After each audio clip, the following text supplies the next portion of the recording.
বিনয় এবং বিনম্রতার বৈশিষ্ট্য হবে। তার কারণ হচ্ছে ঈমান আনার পরে সে জানতে পেরেছে আল্লাহ রাব্বুল আলামিনের কর্তৃত্ব থেকে বেরিয়ে আসার ক্ষমতা কারো নাই। অহংকার করে যাব কোথায়, আস্ফালন করে যাব কোথায়? আল্লাহর রাজত্বের বাইরে, আল্লাহর ক্ষমতার বাইরে যাওয়ার ক্ষমতা তো কারোই নাই। সুতরাং অহংকার তার মধ্যে জায়গা পাবে না। আল্লাহ পাক দুনিয়ার সমস্ত মানুষের জিনকে পরিষ্কার করে বলেছেন, ইয়া মাশারাল জিন্নি ওয়াল ইনস ইন ইসতাতা'তুম আন তানফুযু মিন আকতারিস সামাওয়াতি ওয়াল আরদ فانفذوا لا تنفذون إلا بسلطان। হে পৃথিবীর মানুষেরা আর জেনেরা, যদি সম্ভব হয় আমার আকাশের নিচের থেকে জমিনের উপর থেকে বেরিয়ে যা।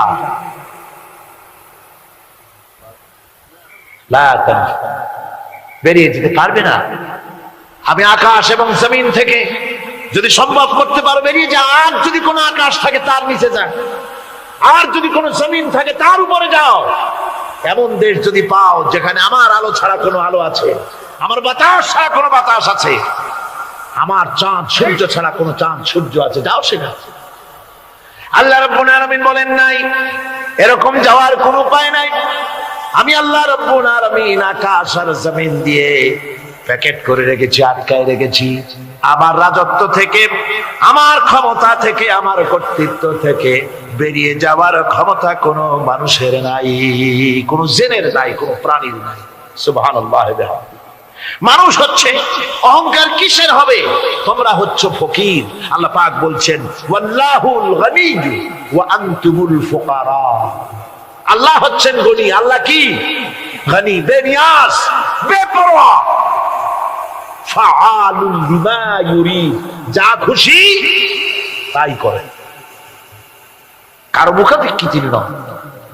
কোরআনে কারীমে রব্বুল আলামিন বলেছেন, নবী আপনি আমার ব্যাপারে, আমার গুণাবলীর ব্যাপারে বলুন। কুল হুয়াল্লাহু আহাদ। পড়েন সবাই, কুল হুয়াল্লাহু আহাদ আল্লাহুস সামাদ লাম ইয়ালিদ ওয়া লাম ইউলাদ ওয়া লাম ইয়াকুল লাহু কুফুয়ান আহাদ। আল্লাহ পাক বলেন, বান্দারে ও আমার নবী আপনি বলুন, আল্লাহ পাক এক এবং একক, তিনি নিরঙ্কুশ, তিনি বেনিয়াস, তিনি কারো মুখাপেক্ষী নন, তিনি কাউকে জন্ম দেন নাই, তাকেও কেউ জন্ম দেয়নি। আকাশ এবং জমিনে আল্লাহর সমকক্ষ কেউ নাই। তোমরা হচ্ছ ফকির আর আমি আল্লাহ হচ্ছি বেনিয়াস। লিল্লাহি মা ফিস সামাওয়াতি ওয়া মা ফিল আরদ। আকাশে যা আছে, জমিনে যা আছে, সব আল্লাহ। সব কার? আল্লাহ পাকের। সুতরাং কিসের অহংকার, কিসের মাতবাড়ি? মানুষ পেছনের কথা ভুলে যায়, মুঠেই চিন্তা করে না। একটু আগে যারা ক্ষমতায় ছিল আজকে তারা ক্ষমতা হারা। আজকে যারা ক্ষমতায় এলো তারা আবার ক্ষমতা মস্তদে বসে দুনিয়ার সব বিপদ আপদ ভুলে যায়। কি করে আরো বেশি লুটপাট করা যায়, আরো বেশি মানুষকে শোষণ করা যায়, মানুষ এই চিন্তাই করে। অহংকারে, ক্ষমতার দর্পে ফেটে পড়ে, চিন্তা করে না পেছনের কথা। আল্লাহ রাব্বুল আলামিন বলেন, যারা নাকি মুমিন বান্দাদের বিনয় এবং বিনম্রতা তাদের মধ্যে সৃষ্টি হয়ে যাবে, তার কারণ হলো আল্লাহ পাক বলেছেন, ওয়ালা তামশি ফিল আরদি মারহান ইন্নাকা লান তাখরিকাল আরদা ওয়া লান তাবলুগাল জিবালা তুলা। ওয়ালা তামশি ফিল আরদি মারহান, আমার জমিনের উপরে অহংকার করে পা ফেলো না। তুমি কি পারবে অহংকার করে আমার জমিনটাকে ফাটাই দিতে? কি বলেন, পারা যাবে? অহংকার করে জমিনের উপরে লাথি মারেন জোরে, জমিন ফাটবে? ফাটবে না, আপনার পা ছিঁড়ে যাবে। আপনি কি পারবেন অহংকার করে পাহাড়ের উচ্চতা লাফ দিয়ে ছাড়াই যেতে পারবেন? তাও পারবেন। সুতরাং আল্লাহ পাকের উপরে ঈমান আনলে পরে তাদের মাথা এভাবে নত হয়ে যায়, অহংকার তাদের মধ্যে জায়গা পায় না। অহংকার কিসের? কিসের অহংকার তোমার? মানুষ তার জন্মের কথা, কোরআনে কারীম বলে মানুষ কি তার জন্মের কথা স্মরণ করে না? তোমার তো এমন অবস্থা ছিল, দুনিয়ায় উল্লেখযোগ্য বিষয়বস্তু হিসাবে তুমি পরিগণিত ছিলে না। তুমি হচ্ছ, তোমার জন্মের উৎস কথা হচ্ছে এক ফোঁটা নাপাক পানি, এমন নাপাক পানি যা শরীর থেকে নির্গত হলে পরে গোসল করা ওয়াজিব হয়ে যায়। এমন এক ফোঁটা নাপাক পানি যার জন্মের উৎস, তার আবার অহংকার কিসের? পৃথিবীতে অহংকার যারাই করলো আল্লাহ পাক তাদেরকে ভালো করে দেখায় দিলেন। নমরুদকে দেখায়ছেন, ফেরাউনকে দেখায়ছেন, যুগের ছোট ছোট নমরুদ ফেরাউন যেখানে যেখানে খুঁজে খুঁজে ফেরাউন হয়েছে আল্লাহ সকলকেই দেখিয়ে দিয়েছেন, দেন নাই? দেখিয়ে দিয়েছেন। সুতরাং মাথা নিচু করে চলতে হবে, বিদ্যার বড়াই করা চলবে না। কত লেখাপড়া করেছো তুমি? এমএ পাস করেছো, তাতে কি হয়েছে? সবে মাত্র বর্ণবোধ পড়েছো, জ্ঞানের রাজ্যে পা ঢুকিয়েছো, এখনো কিছু শেখনি। টাইটেল পাস করেছো তো কি হয়েছে? কদ্দুর শিখেছো? নিউটনের মতো মানুষ মৃত্যুর সময় বললেন, জ্ঞান সমুদ্রের বেলাভূমিতে দাঁড়িয়ে সামান্য বালু কণা নিয়ে নাড়াচাড়া করলাম, অথই সমুদ্রের কিছুই দেখতে পারলাম না। শেখ সাবির রহমতুল্লাহ আলাইহি ইন্তেকালের সময় বলেছেন, মালুম শোধ কি হিচ মালুম না শোধ, সারা জীবন সাধনা করে বুঝিলাম ইহা যে কিছুই বুঝিলাম না। এগুলি হচ্ছে জ্ঞানীদের কথা। আর কোন রকম ইউনিভার্সিটির বারান্দা দিয়ে 3-4 দিন হাঁটছে, কয় যে সব বুঝি। কি বুঝছো? There is no God. স্রষ্টা বলতে কেউ নেই। পাগল কি এর গাছে ধরে মিয়া? সুতরাং বিদ্যার বড়াই চলবে না, স্বাস্থ্যের বড়াই চলবে না, অর্থের বড়াই চলবে না। অর্থের বড়াই করবে, কত অর্থ তোমার হয়েছে, আল্লাহ যদি ইচ্ছে করেন ব্রেনের মধ্যে, মগজের মধ্যে এমন টিউমার করে দিবেন, মগজের মধ্যে এমন ক্যান্সার করে দেবেন, হার্টের ভিতরে এমন ক্যান্সার লাগায় দিবেন, 14 গোষ্ঠী বিক্রি করলে ঔষধের পয়সা হবে না। পারবে কিনা আল্লাহ করে? জোরে বলবেন পারবেন কিনা?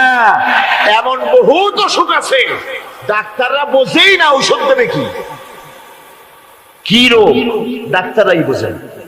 এগুলি ইংল্যান্ড এবং আমেরিকায় যখন যাই, সেখানে বহুত লোক দোয়া নিতে আসে, কয় যে হুজুর দোয়া করেন, দীর্ঘদিন পর্যন্ত রোগে ভুগতেছি। কি রোগ? অমুক রোগ। তাই এখানে এত মডার্ন মেডিকেল সায়েন্স এত উন্নত হয়েছে, ডাক্তাররা কি কয়? কয় ডাক্তাররা ব্লাড, স্টুল, ইউরিন, গুসুসুদ্দার টেস্ট করিয়া কয় যে বুঝি না কি হয়েছে। সুতরাং মুমিন বান্দা যারা আল্লাহর দ্বীনকে কবুল করবে, কালেমা পড়বে, তার অন্যতম একটি কোয়ালিটি হচ্ছে সে বিনয়ী, বিনম্র হবে। সুবহানাল্লাহ পড়ে। অহংকার তার মধ্যে জায়গা পাবে না। হাদিসে কুদসির ভিতরে এসেছে, আল্লাহ পাক বলেন, অহংকার হচ্ছে আমার ইজার, আমার চাদর স্বরূপ। যে ব্যক্তি অহংকার করে সেজন্য আমি আল্লাহ চাদর নিয়ে টানাটানি করে। নাউযুবিল্লাহি মিন যালিক। এরপরে মুমিন ব্যক্তি কলেমা পড়ার পর, ঈমান আনার পরে যে কোয়ালিটি হওয়া উচিত, আল্লাহর পরে ঈমান আনলে পরে যে কোয়ালিটি হওয়া দরকার, সেটা হচ্ছে তার মধ্যে বীরত্ব এবং নির্ভীকতা আসবে। সে ব্যক্তি নির্ভীক হবে, মৃত্যুর ভয় পাবে না, মৃত্যুর ভয় পাবে না। তার কারণ হলো মুমিন ব্যক্তি ঈমান আনার পরে জানতে পেরেছে যে মৃত্যু থেকে পালাবার উপায় কোনো প্রাণীর নাই। আছে নাকি? মৃত্যু থেকে পালানো যাবে? মৃত্যু থেকে পালানো যাবে না। মুমিন এই জন্য ভয় পাবে না। এই জন্য মুমিন জীবনে একবার মরে, মুমিন সবসময় বীর পুরুষ হয়। মুমিন কি হয়? আর মুনাফিক হয় কি? কাপুরুষ। মুমিন মরে জীবনে একবার, আর মুনাফিক মরে জীবনে কয়েকবার। সাইকেলের টায়ার বাস্ট হলে শীতই পড়ে ভয় ছোটে, ট্রাকের টায়ার বাস্ট হলে তো হুঁশই থাকে না, আর কোথাও বোমা পড়লে এমনি তার রুহু উড়ে যায়। এই হলো দুর্বল ঈমানের লক্ষণ, মুনাফিক। আর মুমিন ব্যক্তি এগুলি ভয় পায় না। তার কারণ তার কারণ হচ্ছে কোরআনে কারীম বলেছে, কুল ইন্নাল মাউতাল্লাযী তাফিররুনা মিনহু ফাইন্নাহু মুলাকীকুম। বলো, মৃত্যুর থেকে পালাবার কোনো উপায় নাই। যেখানেই যাও না কেন মৃত্যু তোমাকে ধরবেই। তোমাকে যেখানেই যাও তুমি, মৃত্যু তোমাকে খুঁজে বের করবেই। মরণ থেকে পালাও তুমি, মরণ তোমায় লইবি ঘিরি। যদিও সুদূর আকাশ পানে, লুকাও সেথায় লাগিয়ে সিঁড়ি। এ মহারোগের চিকিৎসক নাই, নাই সে ঔষধ জগতে। খুঁজিয়া কাতর হইলে কি হবে, পারিবে না তারে ফিরাতে। যেখানেই যাও পালাবার উপায় নাই, মৃত্যু তোমাকে ধরবেই। এই মৃত্যুর কাছ থেকে পালাবার পথ যখন নাই, তখন ক্ষণস্থায়ী জীবনের মায়া করে হকের রাস্তা থেকে বিরত থাকার কোনো অর্থ হয় না। বরং এই রাস্তায় যদি জীবন দেওয়া যায়, সে জীবন, সে মৃত্যু নয়, সেটার নাম জীবন। সেটার নাম কি? জীবন। আরে জীবন তো আল্লাহ কিনে নিয়েছেন। আমাদের জীবন কে কিনে নিয়েছেন? আল্লাহ রাব্বুল আলামিন বলেছেন, ইন্নাল্লাহা আশতারা মিনাল মুমিনিনা আনফুসাহুম ওয়া আমওয়ালাহুম বিআন্না লাহুমুল জান্নাহ। আল্লাহ পাক বলেন, আমি আমার মুমিনের জান এবং মালকে খরিদ করে নিয়েছি, বিনিময়ে আমার মুমিনকে আমার জান্নাত দান করে দিয়েছি। মুমিনের মালটাও আমার, জানটাও আমার। তো আসলে জান আর মাল কার? আল্লাহ পাকের। তো আল্লাহ কিনে, ইচ্ছেটা কিনেছেন, আমাদের ইচ্ছেটা। আমরা আমাদের ইচ্ছে মতো আমাদের মাল খরচ করতে পারবো না, আমাদের ইচ্ছে মতো জান খরচ করতে পারবো না। মাল আর জান সবটাই খরচ হবে আল্লাহর জন্য। কার জন্য? আল্লাহর জন্য করতে হবে। আপনাকে আল্লাহ টাকা দিয়েছেন, কড়ি দিয়েছেন, এই ধন সম্পদ যে কোনো দলের লোক এসে চাঁদা চাইলেই আপনি দিতে পারবেন না, যেহেতু কিয়ামতের দিন আল্লাহর দরবারে জবাবদিহি করতে হবে। পয়সা আল্লাহ দিয়েছিলেন, ওই পয়সা দিয়া ধর্মনিরপেক্ষবাদীদেরকে টাকা দিয়া সহযোগিতা করেছেন, সমাজতন্ত্রীদেরকে টাকা দিয়ে সহযোগিতা করেছেন, পুঁজিবাদীদেরকে টাকা দিয়ে সহযোগিতা করেছেন, আল্লাহর দ্বীনের সঙ্গে নাফরমানি যারা করে পয়সা দিয়ে সহযোগিতা করেছেন। কিয়ামতের দিন আল্লাহর দরবারে আসামির কাতারে দাঁড়াতে হবে। পরিষ্কার আল্লাহর কথা, আমি তোমার মাল কিনে নিয়েছি, তোমার মাল আমার রাস্তায় খরচ করতে হবে। খরচ করলে কোথায় করতে হবে? আল্লাহর রাস্তায়। আপনার নিজের ইচ্ছে মতো আপনি করতে পারবেন না। দেখুন, হিন্দুদেরকে, অমুসলিমদেরকে আপনি সাহায্য করবেন। যদি কোনো অমুসলিম তার মেয়েকে বিবাহ দিতে পারে না টাকার অভাবে, আপনি সাহায্য করবেন, জায়েজ আছে, সওয়াব হবে। একটা অমুসলিম তার সন্তানকে পড়াশোনার খরচ চালাতে পারছে না, আপনি সাহায্য করুন, জায়েজ আছে। অসুখ হয়েছে, রোগের চিকিৎসা করাতে পারে না অমুসলিম, সাহায্য করুন, জায়েজ আছে। কিন্তু অমুসলিম পূজা করবে, পয়সা দিয়ে মণ্ডপ বানাতে পারে না, বলির পাঠা কিনতে পারছে না পয়সার অভাবে, সেখানে মুসলমানের সাহায্য করা জায়েজ আছে? একটা ফুটা পয়সাও সেখানে সাহায্য করা মুসলমানদের জন্য হারাম। এরকম সাহায্য করা কি জন্য হারাম? তার কারণ আপনি পয়সা দিয়ে আল্লাহর সাথে শিরক করার সুযোগ করে দিচ্ছেন। এই কথাটা যেমন ভাবে বুঝলেন, অনুরূপ ভাবে যারা আল্লাহর দ্বীন কায়েম করতে চায় না, আল্লাহর দ্বীনের বিরোধিতা করে, মানুষের তৈরি করা মতবাদ প্রতিষ্ঠার সংগ্রাম করে, তাদেরকে আপনি আপনার টাকা পয়সা দিয়ে সাহায্য করলে আল্লাহর কাছে অবশ্যই আপনাকে জবাবদিহি করতে হবে, যেহেতু আপনার জান, আপনার মাল সবটাই কার। আল্লাহ রাব্বুল আলামিনের জন্য শিখিয়ে দিয়েছেন, বলো, قل إن صلاتي ونسكي ومحياي ومماتي لله رب العالمين। পড়েন সবাই আমার সাথে, إن صلاتي ونسكي ومحياي ومماتي لله رب العالمين। নিশ্চয়ই আমার নামাজ, আল্লাহ বলেন শিখাই দিচ্ছেন, বলো আমার নামাজ, আমার কোরবানি, আমার হায়াত, আমার মত সবকিছু ওই আল্লাহ রাব্বুল আলামিনের জন্য, যিনি তামাম জাহানের সৃষ্টি জগতের লালন কর্তা পালন কর্তা, তার জন্যই নিবেদিত। সুতরাং আপনার ইচ্ছে মতো জান মাল খরচ করতে পারবেন না, খরচ করতে হবে আল্লাহর পথে। মুখের মধ্যে যে জানটা আছে জান আপনার, কিন্তু আপনি কি আত্মহত্যা করতে পারবেন? আত্মহত্যা করলে কি হয়? কবিরা গুনাহ। কি হবে? কবিরা গুনাহ। কিয়ামতের শাস্তি কি? জাহান্নাম। কোথায় যেতে হবে? জাহান্নাম। যদিও জানটা আপনার মধ্যে আপনার, কিন্তু এটা আল্লাহ আপনার কাছে আমানত রেখেছেন। এই জান আপনি যেখানে সেখানে খরচ করতে পারবেন না।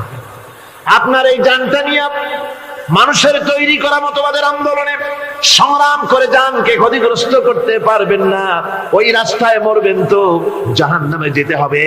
এই রাস্তায় আপনার জীবন দিতে বলা হয়নি। আপনার জান আর মাল সবটা খরচ করতে হবে আল্লাহ রাব্বুল আলামিনের জন্য, যেহেতু আমাদের জান মালের বিনিময়ে আল্লাহ রাব্বুল আলামিন আমাদেরকে জান্নাতের ওয়াদা করেছেন। মুমিন ব্যক্তির এই কোয়ালিটি হবে। মুমিন ব্যক্তি, সে ব্যক্তি তার মনের মধ্যে এই চিন্তা হবে, কেউ আমাকে ক্ষতি করতে পারবে না, আমাকে কেউ মারতে পারবে না। ওয়ামা হুম বিদাররিনা বিহি মিন আহাদিন ইল্লা বিইذনিল্লাহ। আল্লাহর বিনা হুকুমে আমার এক গাছা পশম কেউ বাঁকা করতে পারবে না। এটাই মুমিনের ঈমান হওয়া উচিত। শুধু তাই নয়, মুমিনের কলিজার ভিতরে এ ধরনের সাহস থাকবে, বিশ্বাস থাকবে। ওয়ামা কানা লিনাফসিন আন তামুতা ইল্লা বিইذনিল্লাহি কিতাবাম মুআজ্জালা। কোন প্রাণী তার নির্ধারিত সময়ের আগে কেউ তাকে মারতে পারবে না। আল্লাহ পাক যে সময় নির্ধারণ করেছেন, ওই নির্ধারিত সময়ের আগে কারো মৌত হবে না। নির্ধারিত সময়ের আগে কারো মৌত হবে না। কোরআনে কারীমে ভিন্ন জায়গায় আল্লাহ বলেন, কুল লাউ কুনতুম ফি বুয়ুতিকুম লাবারাযাল্লাযীনা কুতিবা আলাইহিমুল কতলু ইলা মাদাজিহিম। আল্লাহ পাক বলেন, নবী বলুন, ভাগ্যে যদি নিহত হওয়া থাকে, ভাগ্যে যদি নিহত হওয়া থাকে, সে যদি তার নিজের বিছানায়ও থাকে, ওই বিছানা থেকে তাকে বেরিয়ে যেতে হবে, মৃত্যুর জায়গায় তাকে পৌঁছে যেতে হবে। কেউ রক্ষা করতে পারবে না। মৌত যখন আসবে অবশ্যই মৃত্যুর কাছে তাকে যেতেই হবে। আমার বন্ধু, মনে পড়ছে সেই দার্শনিকের কথা। একজন দার্শনিক নৌকায় চড়ে যাচ্ছে কোথাও, তো নৌকায় চড়ে যাচ্ছে, দার্শনিক একা, মাঝি নৌকা বাঁধছে। দার্শনিক মানুষ তো, মাথার মধ্যে দর্শন গিজগিজ গিজগিজ করছে, কথা বলার লোক পায় না। এখন মাঝির সাথেই কথা বলার সিদ্ধান্ত নিল। শেষ পর্যন্ত বলল, রে মাঝি, কত বছর নৌকা চালাও? তা তো বহুত বছর, জীবনটাই কাটাই দিলাম। ভূগোল চেনো? ভূগোল কখনো দেখেছো? কই যে না, ভূগোল আমি দেখবো কোথাতে, আমি হলাম গরিব মানুষ, এগুলি ধনীদের কাম, তারা হয়তো খায় টায়, আমি ভূগোল দেখিও নাই খাইও নাই। বলে আশ্চর্য কথা, ভূগোল মানুষে খায় নাকি? জীবনটা তো সারে নেই, নষ্ট করে ফেলাইছে। মাঝি দাঁতগুলো বাইর করে দিয়ে বলতেছে, স্যার হইতেও পারে।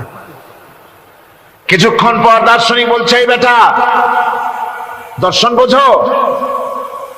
স্যার খামোখাই শরম দিচ্ছেন, এ সমস্ত বড় লোকের খাবার, ওগুলি আমার সামনে বলে লাভটা কি? আমরা গরিব মানুষ, এগুলি আমরা কোনোদিন দেখিও নাই খাইও নাই। দার্শনিক বলছে, বেটা বেওকুফ, দর্শন মানুষে বুঝি খায়? তোর জীবন আটা নাই মিশা। মাঝি কয়, হইতেও পারে।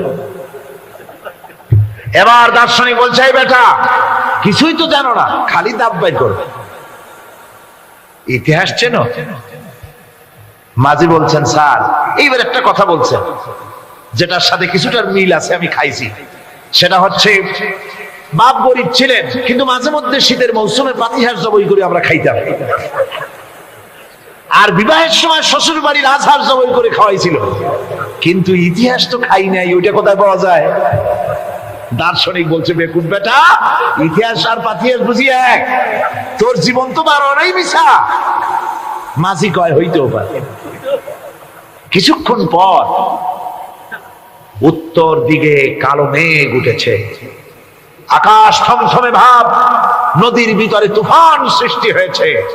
মাঝি বলছে, স্যার সাঁতার জানেন? কয় যে না মাঝি, সাঁতার তো জানি না। মাঝি কয়, স্যার ভূগোল, দর্শন, ইতিহাস 3 সাবজেক্টে আমার জীবন 12 আনা মিছা। এখন তো দেখি এক সাবজেক্টে 16 আনাই মিছা আপনার। আমার তো 4 আনা আছে, 12 আনা ফেল, 4 আনা তো আছে।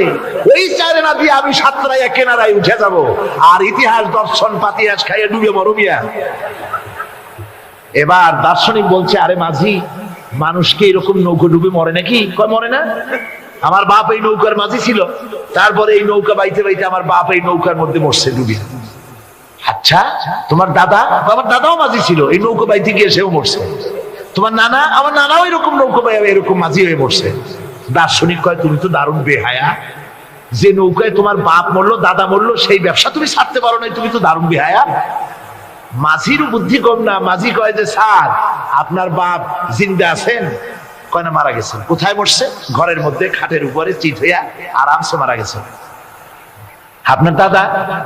বলে তিনিও ঘরের মধ্যে বাস, ওইখানে ঘরের মধ্যেই মারা গেছেন, খাটের উপরে। আপনার নানা? উনিও ঘরের মধ্যে চিত হয়ে আরামসে মারা গেছেন।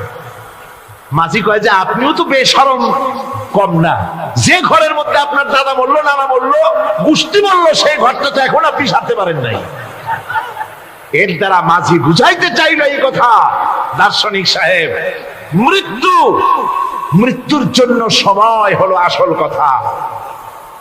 সময় যখন এসে যাবে, সে যে জায়গায় হোক, মৃত্যু তাকে ছাড়বে না। মৃত্যু যখন আসবে, জায়গায় পৌঁছতে হবে, আর সময় যখন আসবে, 1 মুহূর্ত আগে পিছু করা হবে না। মউত আসার সাথে সাথে আজরাইল তার সামনে এসে যাবে, 1 মুহূর্ত বাঁচতে পারবে না।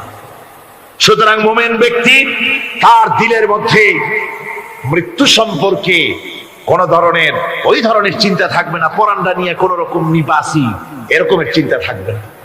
জীবন আল্লাহ দিয়েছেন, আল্লাহ নিবেন, সময় আসলে 1 মুহূর্ত দেরি করা হবে না। সুতরাং সেই জীবনটা যিনি দিয়েছেন, তার রাস্তায় যাওয়ার জন্যই সে তৈরি থাকবে। এটা হলো মুমিনের কোয়ালিটি।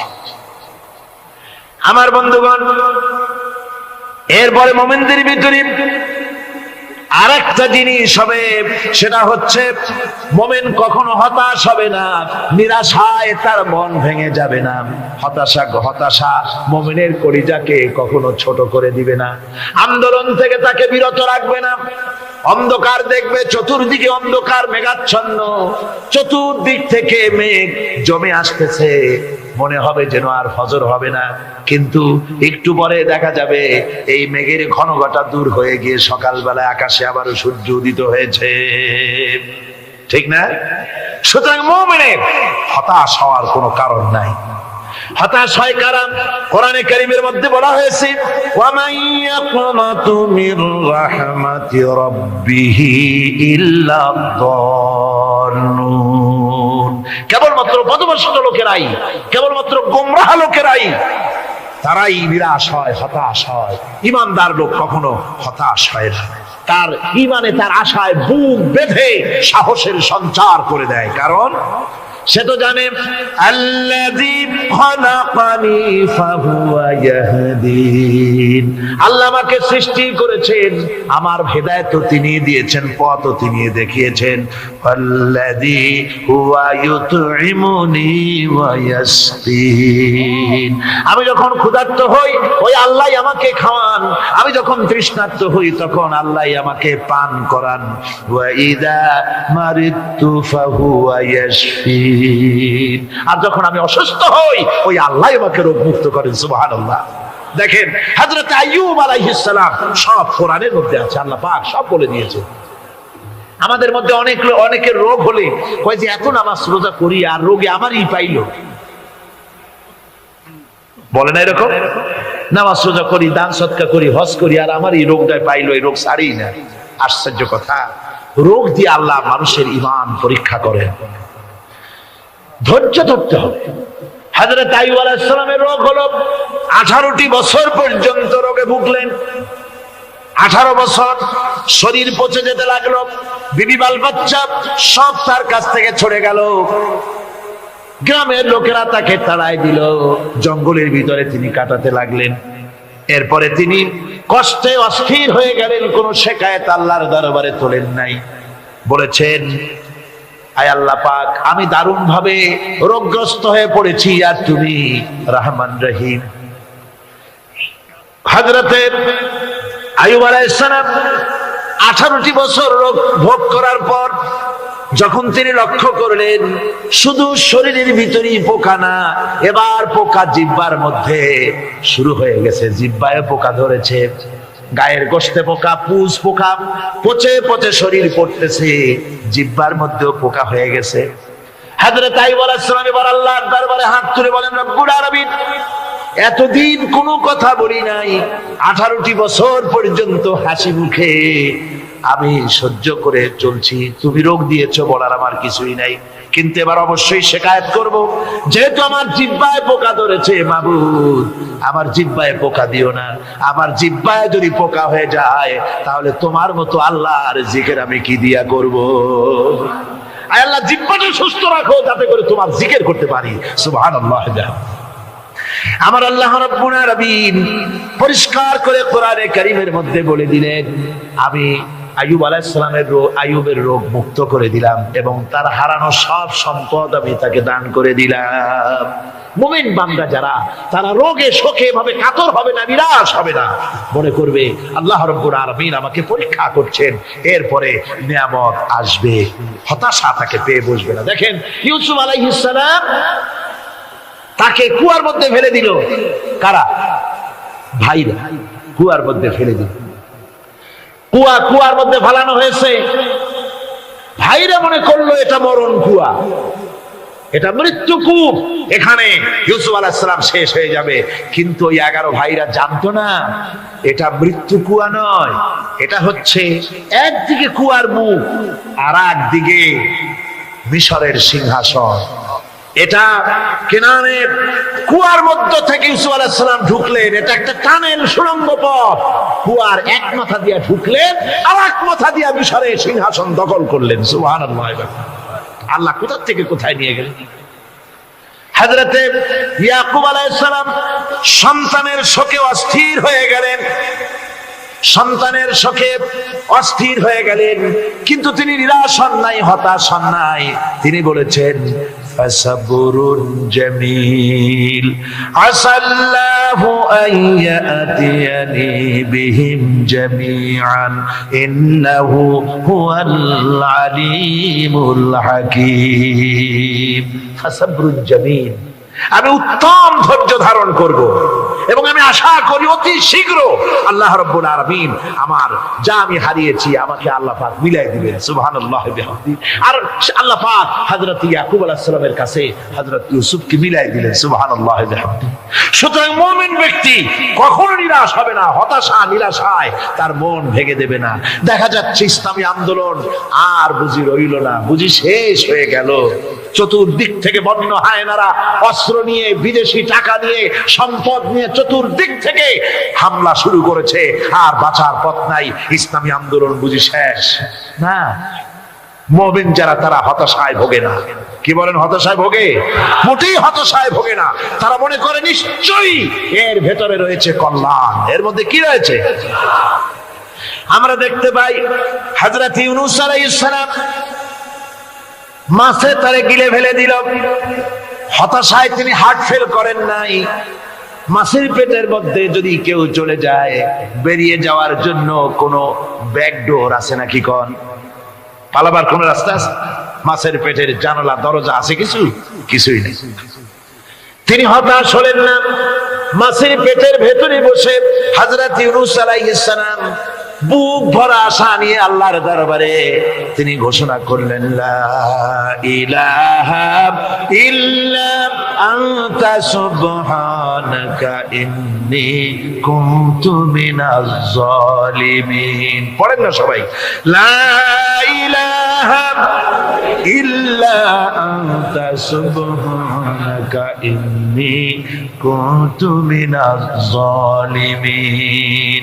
হযরত ইউনূস আলাইহিস সালাম বলেন, আল্লাহ তুমি ছাড়া কোনো ইলাহ নাই, তোমার পবিত্রতা ঘোষণা করছি, আমি জালিমদের অন্তর্ভুক্ত হয়ে গেছি। তিনি যখন চিল্লাচ্ছিলেন, মাছির পেটের ভিতরে বসে যখন কাতরুক্তি করতেছিলেন, আল্লাহ বুঝি তখন শোনেন নাই সে কথা? কি বলেন? আল্লাহ বুঝি তখন তন্দ্রায় বা নিদ্রায় ছিলেন না? আল্লাহ পাক কি ঘুমান? তন্দ্রায় যান? লা তাখুযুহু সিনাতুন ওয়ালা নাওম। আল্লাহ রাব্বুল আলামিন বলেন, কোন তন্দ্রা বা নিদ্রা আল্লাহ রাব্বুল আলামিনকে স্পর্শ করে না। হযরত ইউনূস আলাইহিস সালাম যখন মাছের পেটের ভিতরে বসে চিৎকার মারলেন, আল্লাহ পাক বলেন, ইউনূস রে, তোমার ওই ডাক কেউ শোনে নাই, দুনিয়ার কোন রাজা বাদশাহ শোনে নাই, দুনিয়ার কোন বন্ধু বান্ধব তোমারও শোনে নাই, কিন্তু আমি তোমার আরশের মালিক আমি রব্বুল আলামিন শুনেছি। শুধু শুনি নাই, সঙ্গে সঙ্গে জবাব দিয়ে দিয়েছি। ফাস্তাজাবনা লাহু ওয়া নাজ্জাইনাহু মিনাল গাম্মি। পড়েন, ফাস্তাজাবনা লাহু ওয়া নাজ্জাইনাহু মিনাল গাম্মি ওয়া কাযালিকা নুনজিল মুমিনিন। আল্লাহ পাক বলেন, আমি জবাব দিলাম। মাছের পেটের ভিতরে বেদনা শুরু হয়ে গেল, মাছ আর তলদেশে শুয়ে থাকতে পারলো না, সাঁতরাতে পারলো না, মাছ ভেসে উঠলো উপরে। পেটের যন্ত্রণায় মাছ কিনারায় চলে এসে বমি করে দিতে পারলে যেন বাঁচি, এই অবস্থা মাছের হলো। কিনারায় চলে এলো, বমি করে ইউনূস আলাইহিস সালামকে ফেলে দিল, মাছও বাঁচলো, ইউনূস আলাইহিস সালামও বাঁচলো। আল্লাহ রাব্বুল আলামিন বলেন, মুমিনেরা শোনো, শুধু ইউনূসকে নয়, ওয়া কাযালিকা নুনজিল মুমিনিন।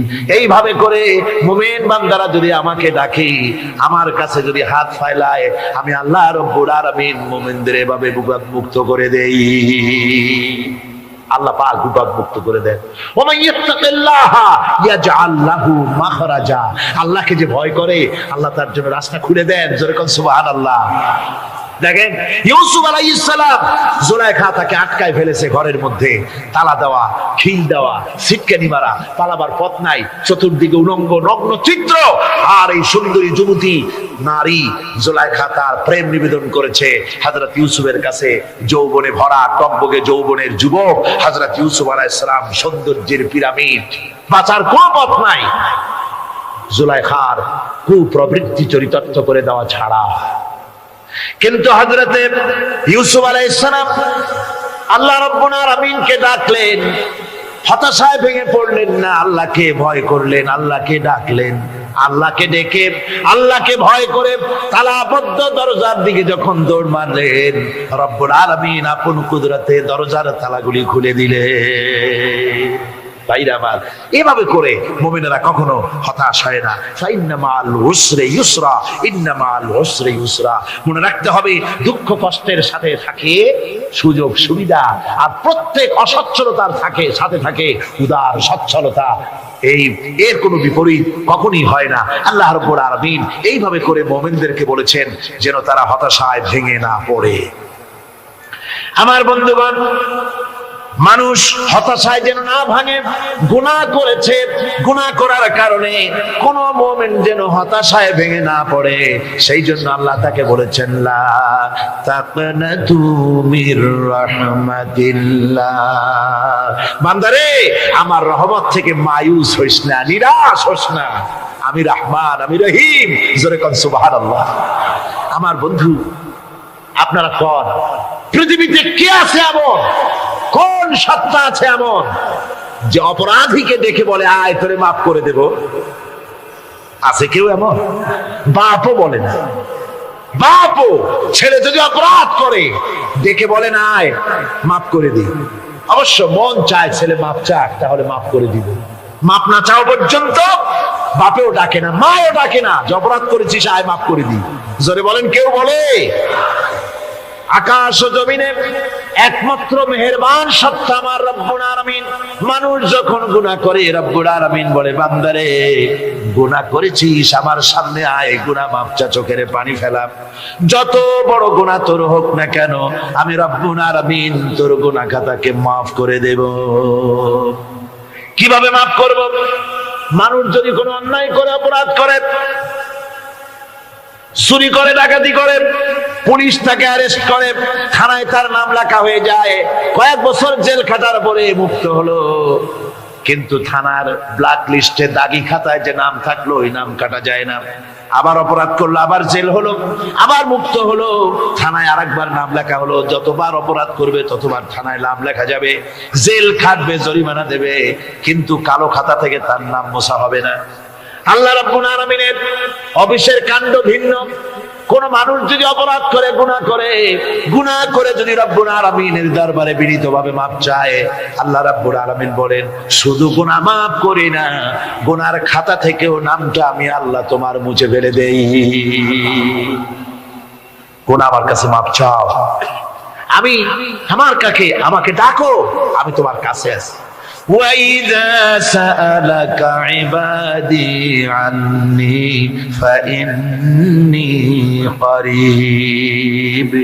আল্লাহ পাক বলে, বান্দা যখন আমাকে ডাকে আমি বান্দার একদম নিকটে, তার ঘাড়ের চাইতেও নিকটে। ওয়া নাহানু আকরাবু ইলাইহি মিন হাবলিল ওয়ারিদ। আমি আমার বান্দার সারা যে রগের উপরে তার মাথা, এর থেকেও আমি আমার বান্দার বেশি নিকটে। সুবহানাল্লাহ পড়ে।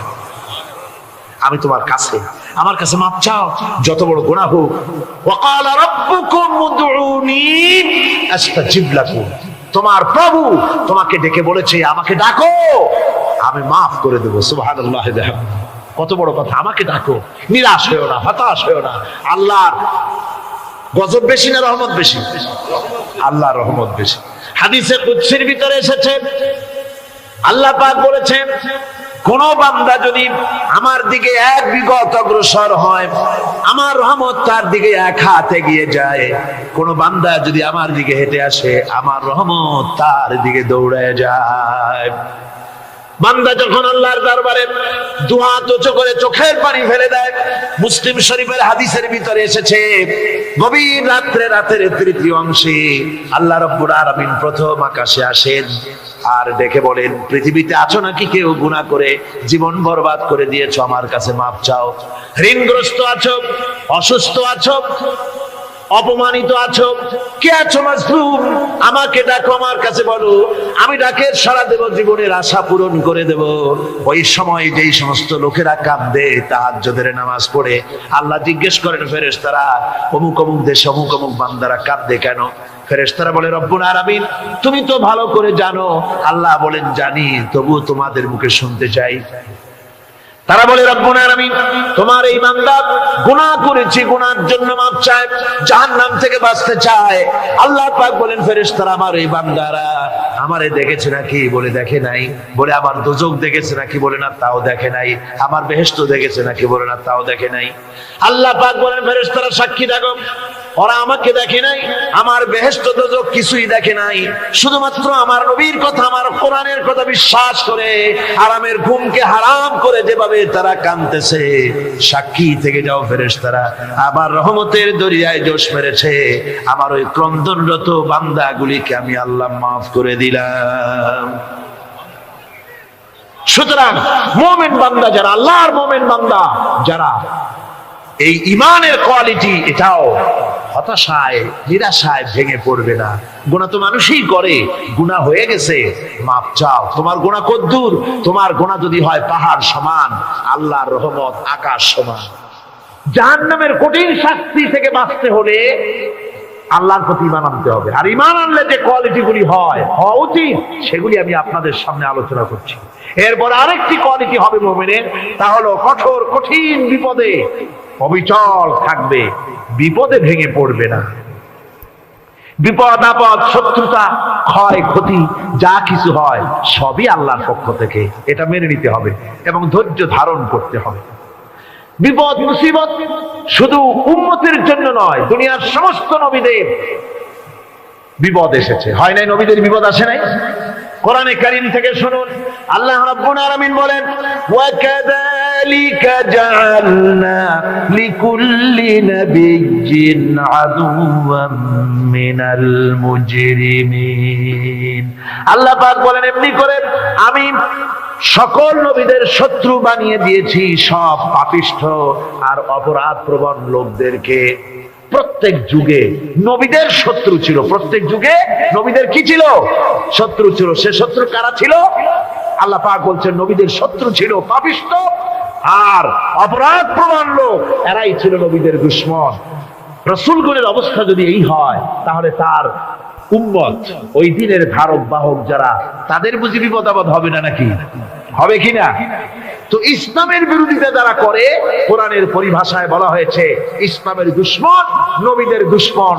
দুনিয়ার সব পাপিষ্ঠ আর অপরাধ প্রবণ লোকেরাই ইসলামের দুশমন হয়, নবীদের দুশমন হয়। আজও দেখেন, আজও তাকিয়ে দেখেন, ইসলামী আন্দোলনের বিরোধিতা যারা করে তারা পাপিষ্ঠ চরিত্রের কিনা তাকায় দেখেন, খুঁজে দেখেন, সর্বত্র খুঁজে দেখুন, খুঁজে দেখুন।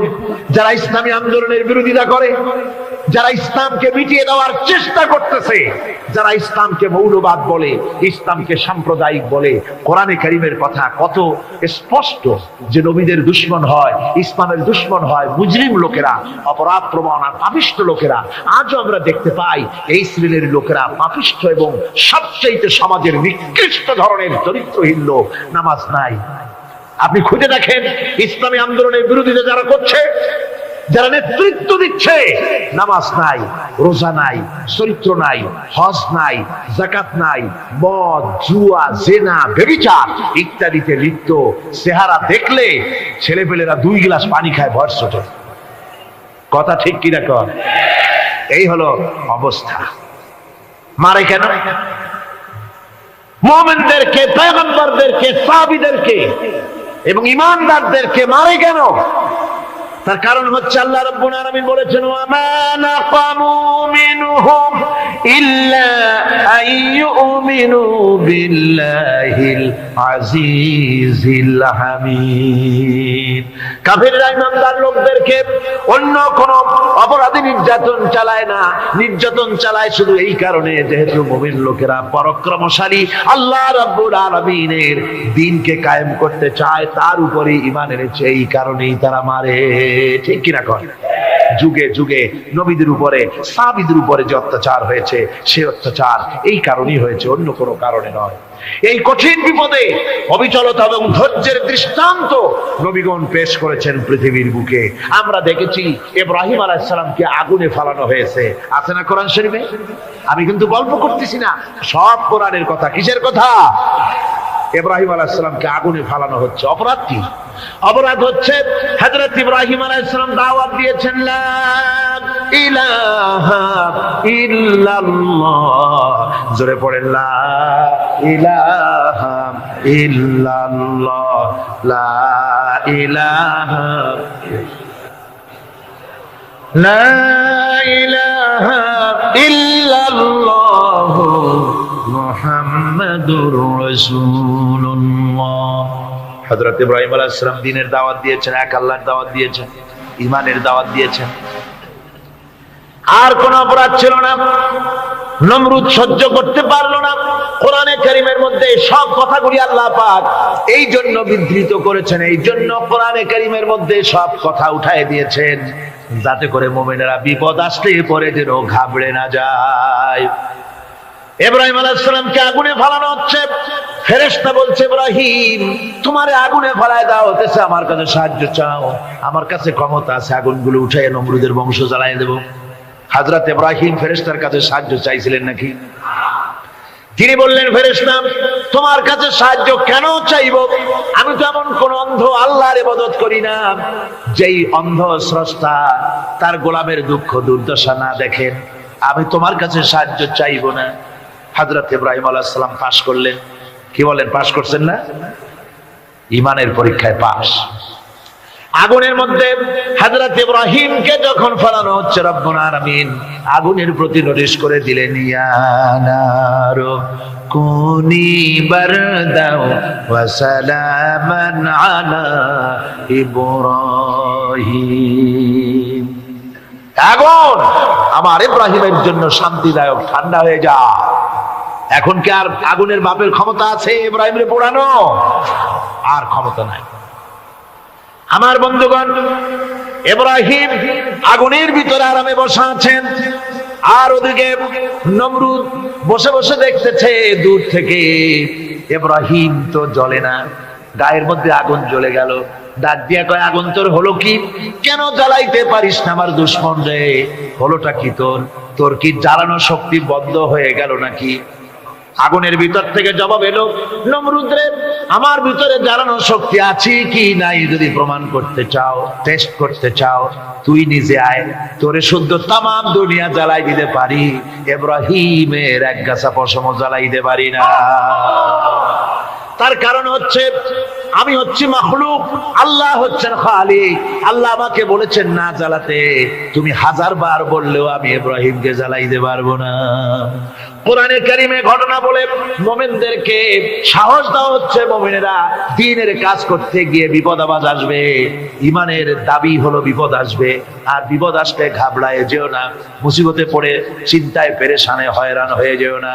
বিশ্বকবি আল্লামা ইকবাল কি সুন্দর করে বলেছেন, আজ ভি হো জু ইব্রাহিম কা হিমা पैदा आग कर सकती है एक अंदाज गुलिस्तान पैदा।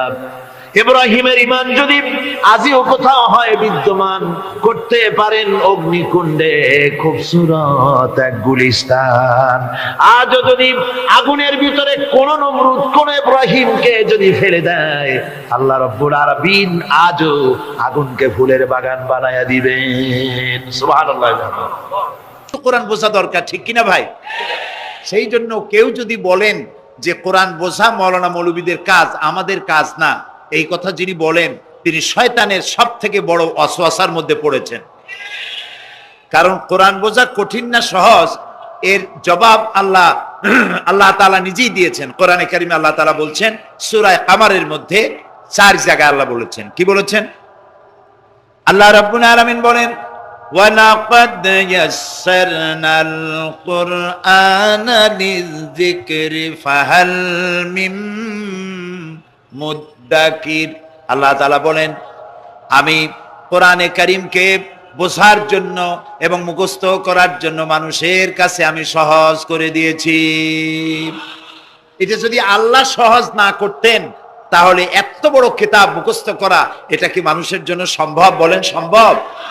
পৃথিবীতে কোনো ধর্ম এমন নাই যাদের, যেই ধর্মের লোকেরা তাদের ধর্মগ্রন্থ মুখস্থ করতে পেরেছে, এমন কোন ধর্ম পৃথিবীতে নাই। কিন্তু কোরআন শরীফ 540টি রুকু, 114টি সূরা, 30টি পারা, 6066টি আয়াত এ মানুষেরা মুখস্থ করতে সক্ষম হয়েছে। সুবহানাল্লাহ। এটি করার কে তৌফিক দিয়েছেন? আল্লাহ তাআলা। তবে আমাদেরকে মনে রাখতে হবে যে কোরআন শরীফ মুখস্থ করার জন্য শুধু তেলাওয়াতের জন্য নাজিল হয় নাই। কোরআন শরীফ নাজিল হয়েছে আমরা যেন তেলাওয়াত করতে পারি, আমরা যেন বুঝতে পারি, আমরা যেন এটার উপরে জীবন গড়তে পারি, সেই জন্য কোরআন নাজিল হয়েছে। তাই নবী করিম সাল্লাল্লাহু আলাইহি সাল্লাম এই কোরআনের দাওয়াত দিয়ে একটি সমাজ তৈরি করেছিলেন এত সুন্দর, যে এর থেকে সুন্দর সমাজ পৃথিবীতে আর আসে নাই। সুবহানাল্লাহ বলেন। এই কোরআনের কাছে মানুষ যদি আসে, সে যদি জিরো হয়, কোরআন তারে হিরো বানায়। কোরআন কি বানায়? হিরো। আর কোন হিরো যদি কোরআনের সাথে বেয়াদবি করে, কোরআন তারে কি বানায়? জিরো বানায়। আপনারা হযরত ওমর রাদিয়াল্লাহু তাআলা আনহুকে নিশ্চয়ই চেনেন, দেখছেন তারে? আমরা কেউ দেখি নাই, কিন্তু তার কথা আমরা হাদিসে পড়েছি, ঠিক না ভাই? ইতিহাসে পড়েছি, হাদিসে পড়েছি। তিনি জাহিল ছিলেন, অজ্ঞ ছিলেন, মূর্খ ছিলেন। কতটা জাহিল হলে পরে একজন মানুষ আল্লাহর নবী হত্যা করতে আসতে পারে, চিন্তা করেন যে কত বড় জাহিল ছিলেন। কিছু পার্থিব সুযোগ সুবিধা লাভের জন্য, কিছু টাকা পয়সা উট পাবে, এই লোভের জন্য তিনি আল্লাহ রসুলকে হত্যা করতে এসেছিলেন। কোরআনকে বলা হয় কিমিয়া, মানে পরস্পর। কি বলা হয়? পরশ পাথর। পরশ পাথরের খাসিয়াত কি? সেটা হলো এর সাথে যদি লোহা লাগে লোহা সোনা হয়ে যায়, যদি পাথর লাগে পাথর ডায়মন্ড হয়ে যায়। সুবহানাল্লাহ, সুবহানাল্লাহ। এই কোরআন হযরত ওমরকে কোথা থেকে কোথায় নিলেন ইতিহাসের পাতা থেকে আপনাদের শোনাই। হযরত ওমর রাদিয়াল্লাহু তাআলা আনহু তখন মুসলিম জাহানের খলিফা, আমিরুল মুমিনিন, খলিফাতুল মুসলিমিন। সেই সময় হযরত আলী রাদিয়াল্লাহু তাআলা আনহু তিনি স্বপ্নে দেখছেন যেন তিনি রাসূলুল্লাহ সাল্লাল্লাহু আলাইহি সাল্লামের পেছনে ফজরের নামাজ আদায় করছেন। ফজরের নামাজ আদায় করে রাসূলুল্লাহর আদত ছিল এই যে পিছনের দিকে ফিরে বসতেন আর মাসনুন দোয়াগুলি রাসূলুল্লাহ দোয়া পড়তেন, সেই দোয়াগুলি সাহাবীরাও পড়তেন, রাসূলের শেখানো দোয়া। হযরত আলী ওই দোয়াগুলি পড়ে মসজিদ থেকে বেরিয়ে গেছেন। গেটের কাছে গিয়ে দেখেন যে একটা বুড়ি দাঁড়ানো আর হাতে একটা পাত্র ভরা খোরমা। বুড়ি বলছেন, আলী তুমি মসজিদের মধ্যে আবার ঢোকো, এই পাত্র ভরা খোরমাগুলি নিয়ে রাসূলের কাছে গিয়ে বলো যে এটি আমার, আমি একটা বুড়ি মেয়ে লোক, আমার নতুন বাগানের খোরমা, এটা যেন রাসূলুল্লাহ নিজে খান এবং সাহাবায়ে কেরামদের মধ্যে যেন ডিস্ট্রিবিউট করে দেন, তাতে করে আমার বাগানে খোরমায় বরকত হবে। হযরত আলী খোরমার পাত্র নিয়ে ঢুকলেন মসজিদে নববীর মধ্যে। রাসূলুল্লাহকে গিয়ে ঘটনা বললেন। নবী করিম সাল্লাল্লাহু আলাইহি সাল্লাম খোরমার পাত্র হাতে নিয়ে একটা খোরমা হযরত আলীর মুখের মধ্যে দিয়ে দিলেন। হযরত আলী রাসূলের দেওয়া খোরমাটি চিবোচ্ছিলেন। ইত্যাবসারে মসজিদে ফজরের নামাজের আজান হয়ে গেল। আজানে হযরত আলীর ঘুম ভাঙলো, কিন্তু রাসূলের দেওয়া খোরমার স্বাদ হযরত আলীর মুখের মধ্যে তখনও ছিল। হযরত আলী তাড়াতাড়ি করে উযু করলেন, মসজিদে নববীর মধ্যে ঢুকলেন, যে দেখেন ইমামের মুসাল্লায় কে দাঁড়ান? হযরত ওমর দাঁড়ান। নামাজ শেষ করে হযরত ওমর পিছনের দিকে ফিরেছেন, মাসনুন দোয়াগুলি পড়ছেন। হযরত আলী দোয়াগুলি পড়ে বেরিয়ে গেছেন সকলের আগে। বেরিয়ে গিয়ে দেখেন গেটে এক বুড়ি দাঁড়ানো, হাতে এক পাত্র খোরমা। বুড়ি বলছেন, আলী এই খোরমাগুলি নিয়ে তুমি ভিতরে আবার ঢোকো, আমিরুল মুমিনিনকে বলো এগুলি আমার নতুন বাগানের খোরমা, তিনি খাবেন আর রাসূলুল্লাহর সাহাবীদের খাওয়াবেন, তাতে করে আমার নতুন বাগানের খোরমায় বরকত হয়ে যাবে। হযরত আলী দেখলেন স্বপ্নে যা দেখলাম তাই সাথে সাথে খেটে গেল, আশ্চর্য কথা। তিনি ভিতরে ঢুকলেন, হযরত ওমরকে পাত্রটা দিয়া ঘটনা শোনালেন। হযরত ওমর পাত্রটা হাতে নিয়ে একটা খোরমা হাত দিয়া উঠাইয়া হযরত আলীর মুখের মধ্যে দিলেন।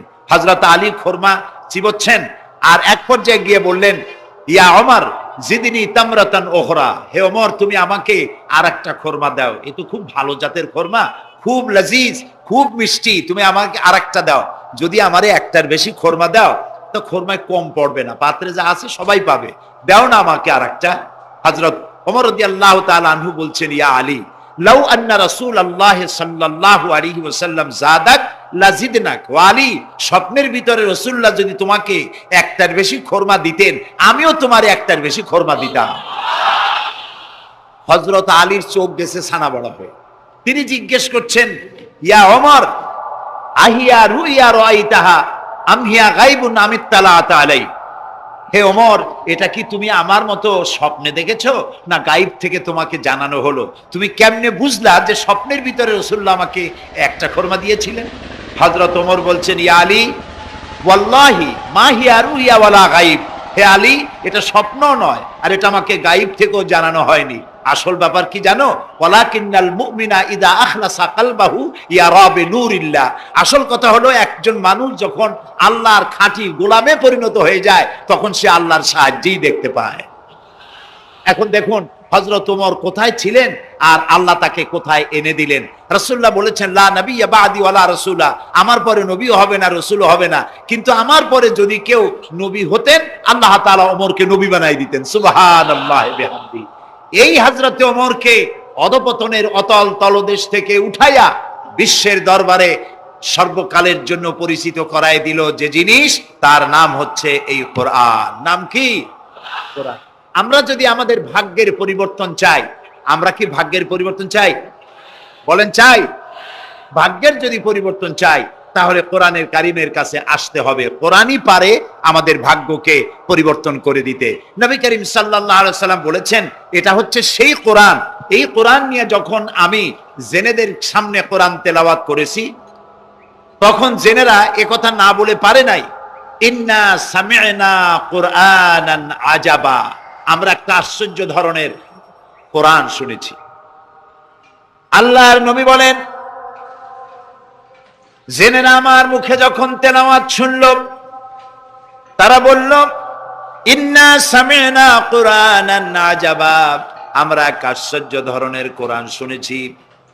ইয়াহদি ইলার রুশদ ফাআমান্না বিহ, এমন কোরআন শুনলাম যে কোরআন আমাদেরকে সত্যের পথ দেখায়।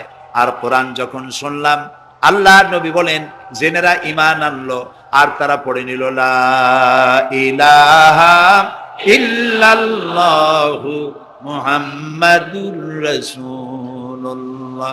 সবাই পড়েন লা ইলাহা ইল্লাল্লাহ, লা ইলাহা, লা ইলাহা,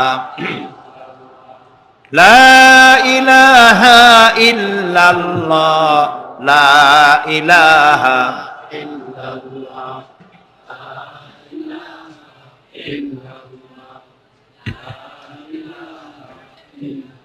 লা ইলাহা ইল্লাল্লাহু মুহাম্মাদুর রাসূলুল্লাহ। রাসূলুল্লাহ বললেন, মান ক্বালা বিহি সাদাকা, এই কোরআন থেকে যে কথা বলে কেবলমাত্র সেই সত্য কথা বলে। সুবহানাল্লাহ। প্রিয় ভাই সব, আমাদের তো কপাল খারাপ। কারা কি বক্তৃতা করলো, সেই বক্তৃতায় কোরআন নাই, হাদিস নাই, যা কইলো তাই বিশ্বাস করে সেদিকে দৌড়াইলাম। কিন্তু আল্লাহ তাআলার নবী বলছেন, কোরআনের রেফারেন্স দিয়ে যারা কথা বলে ওদের কথাই সত্য কথা। সুবহানাল্লাহ বলবেন না? কারণ আল্লাহ তাআলা বলছেন, ওমান আসদাকু মিনাল্লাহি কিলা ওমান আসদাকু মিনাল্লাহি হাদিসা, আল্লাহর চাইতে সত্যবাদী আর কে হতে পারে? সুতরাং যারাই বক্তৃতার মধ্যে কোরআনের রেফারেন্স দিয়ে কথা বলে তারাই সত্য কথা বলে, বলেছেন মুহাম্মদ রাসূলুল্লাহ সাল্লাল্লাহু আলাইহি ওয়াসাল্লাম। ওয়ামান আমিলা বিহি উজরা, আর কোরআন শরীফ পড়ে যে বুঝে আর আমল করে আল্লাহ তাদেরকে পুরস্কৃত করবেন ফিদ দুনিয়া ওয়াল আখিরা, দুনিয়াও পুরস্কার দেবেন, আখিরাতেও পুরস্কার দেবেন। দুনিয়া পুরস্কারটা কি দেবেন?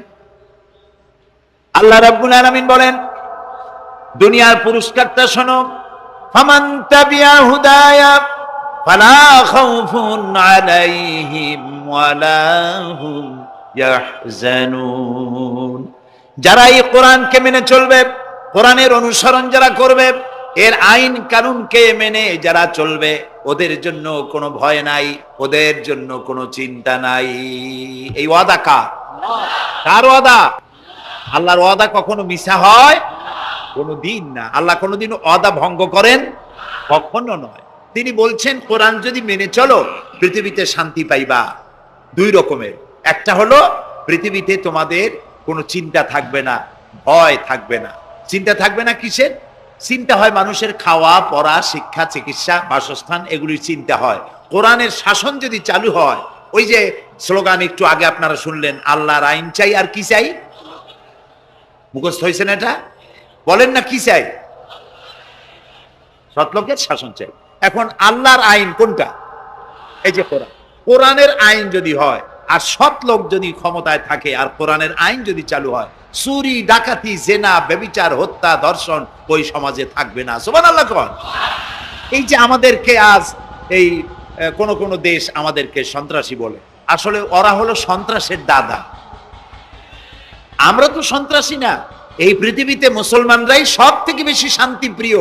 এর চাইতে শান্তিপ্রিয় জাতি পৃথিবীতে আর নাই। সুবহানাল্লাহ বলি, আলহামদুলিল্লাহ বলি। আপনি দেখেন না, এই যে আল্লাহর ঘর যখন নির্মাণ হলো, কে আল্লাহর ঘর নির্মাণ করছিলেন কোন তো?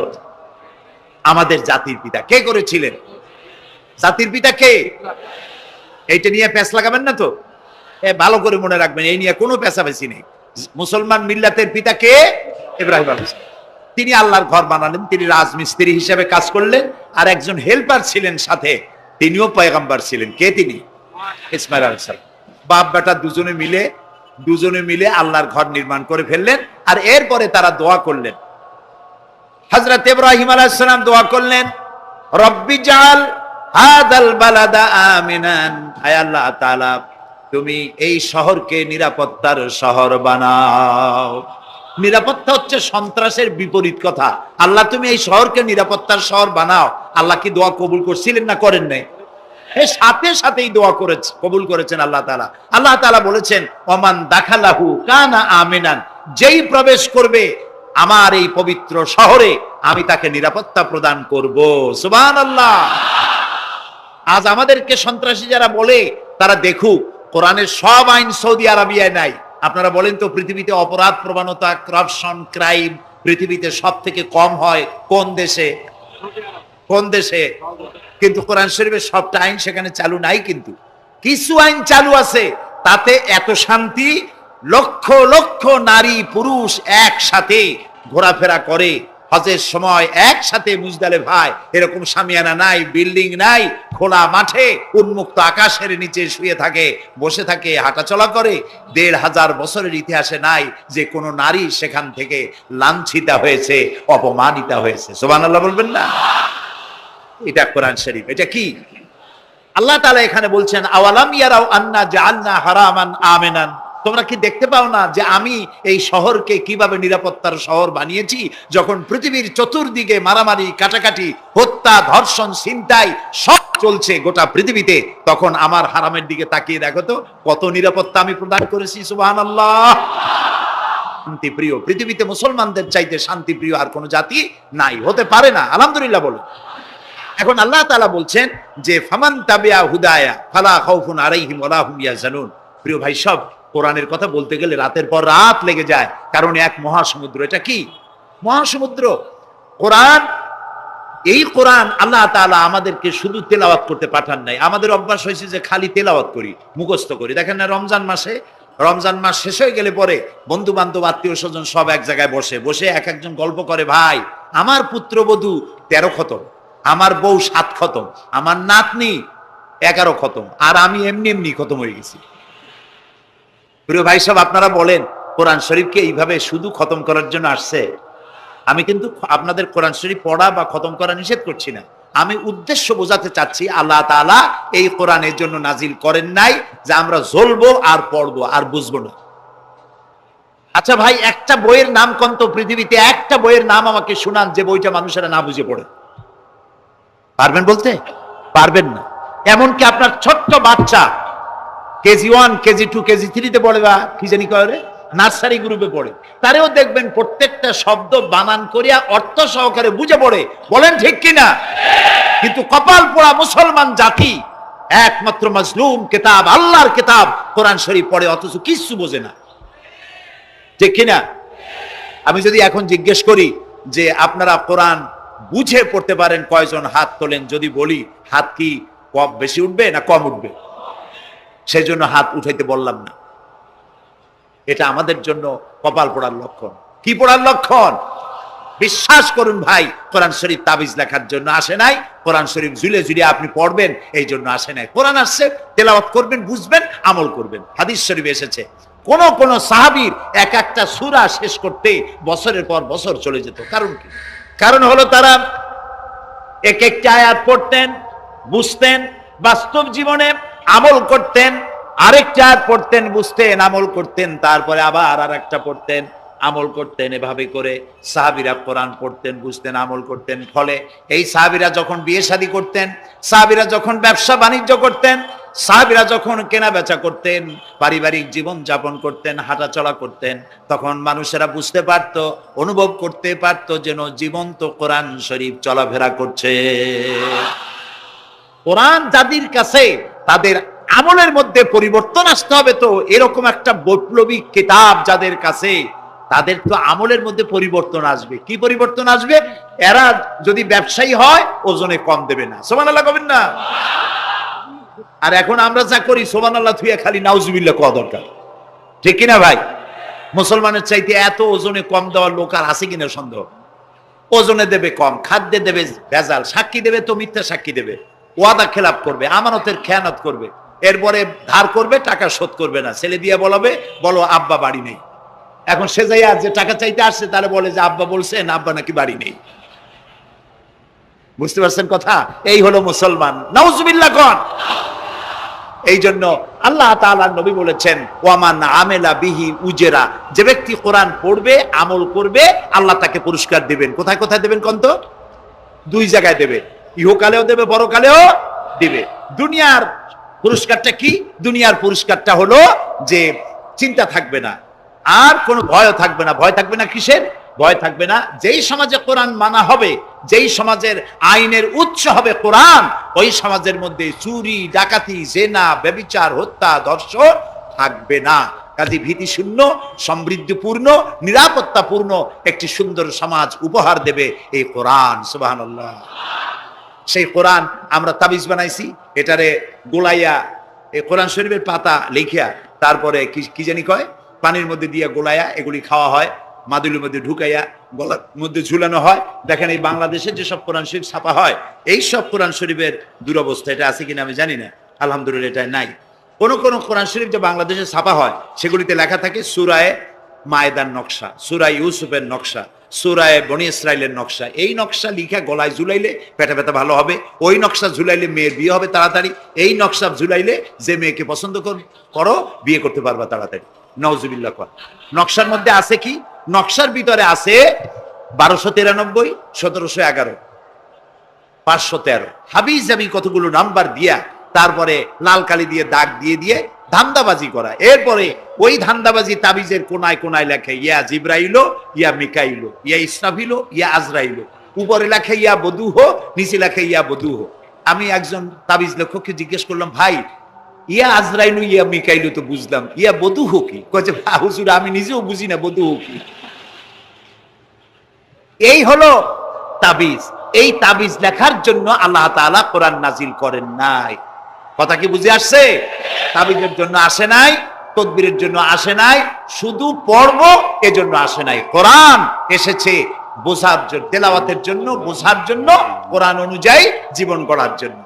আল্লাহর নবী তাই বলেন, ওয়ামান আমেলা বিহি উজরা, কোরআন শরীফ যে পড়বে আর আমল করবে, দুনিয়ায় শান্তি দেওয়া হবে, আখিরাতেও পুরস্কৃত করা হবে। আখিরাতের পুরস্কারটা কি? নবীজি বলেছেন, মান ক্বারাআল কুরআনা ফাস্তাযহারাহু ফাহাল্লা হালালাহু ওয়া হাররামা হারামাহু আদখালাহুল্লাহুল জান্নাহ ওয়া শাফাআহু ফি আশরাতিন মিন আহলি বাইতিহি কুল্লুহুম ক্বাদ ওয়াজাবাত লাহুন নার। সাদাকান নবী সাল্লাল্লাহু আলাইহি ওয়াসাল্লাম। নবী করিম সাল্লাল্লাহু আলাইহি ওয়াসাল্লাম বলেছেন, যে ব্যক্তি কোরআন পড়লো, বুঝলো, আর কোরআনের হালালকে হালাল জেনে চললো, হারাম থেকে বিরত থাকলো, আর কোরআনের আইনকে প্রতিষ্ঠিত করার আন্দোলনে শরীক হলো, সুবহানাল্লাহ গণ, এরকম লোককে আল্লাহ তাআলা কিয়ামতের দিন জান্নাত দান করবেন। সুবহানাল্লাহ। ওয়ামান আমেলা বিহি উজরা ওয়ামান হাকামা বিহি আদালা।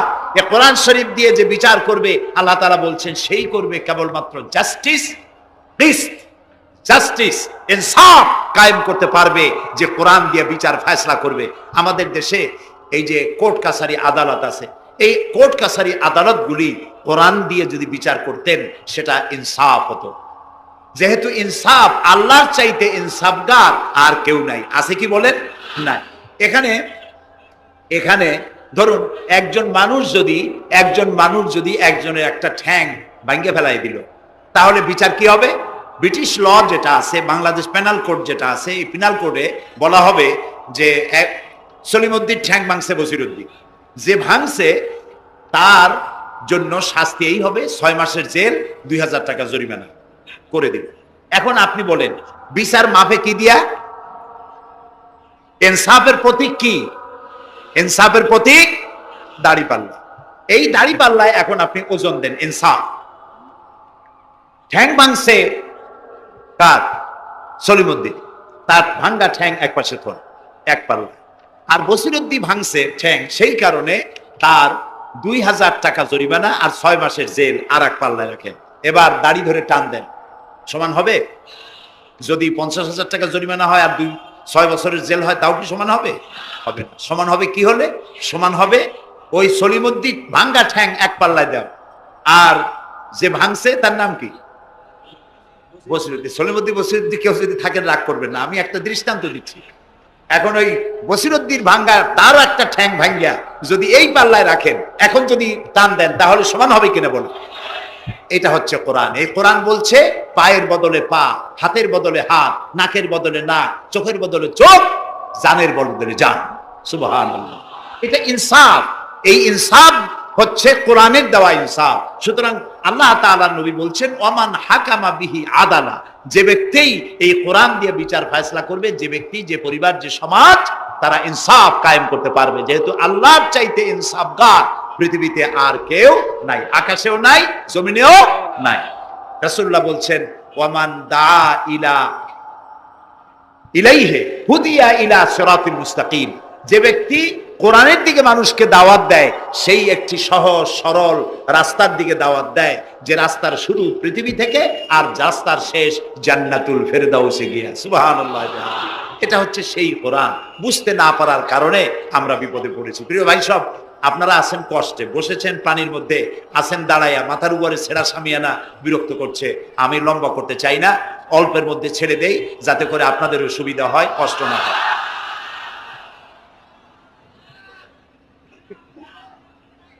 আমি না, তবুও আমি খুব লম্বা করব না, অল্পতে আমরা যাতে বুঝতে পারি এরকম একটু কথা আমি বলতে চাই, একটু বলি, এবং সেইটা বলবো, হ্যাঁ সেইটাই বলবো যেটা আপনারা শুনতে চান, সেইটাই বলবো যেটা শুরু করেছিলেন আমাদের রফিকুল ইসলাম খান ভাই, মহানগরীর সেক্রেটারি জনাব রফিকুল ইসলাম খান। আল্লাহ তাআলা ওনার প্রতি রহম করুন, আমরা বলি আমিন। এবং আমার বক্তৃতার পরে আমরা আমাদের সম্মানিত অ্যাসিস্ট্যান্ট সেক্রেটারি জেনারেলের কিছু কথা আমরা শুনবো ইনশাআল্লাহ। তো আমি ওই আয়াতটা দিয়েই কথা বলি। আল্লাহ তাআলা বলছেন ইয়া আইয়ুহাল্লাযীনা আমানু হাল আদুল্লুকুম আলা তিজারাতিন তুনজিকুম মিন আযাবিন আলীম تؤمنون بالله ورسوله وتجاهدون في سبيل الله بأموالكم وأنفسكم ذلكم خير لكم إن كنتم تعلمون।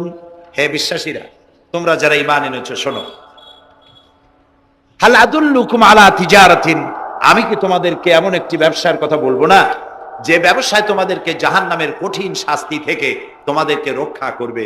এমন একটি ব্যবসার কথা বলবো না? তার মানে অবশ্যই এরকম একটা ব্যবসার কথা আমি তোমাদের বলবো যে ব্যবসা তোমাদেরকে জাহান্নামের কঠিন শাস্তি থেকে বাঁচায় দেবে। সুবহানাল্লাহ বলি। জাহান্নাম থেকে বাঁচাবার জন্য ব্যবসা শিখাচ্ছেন কে?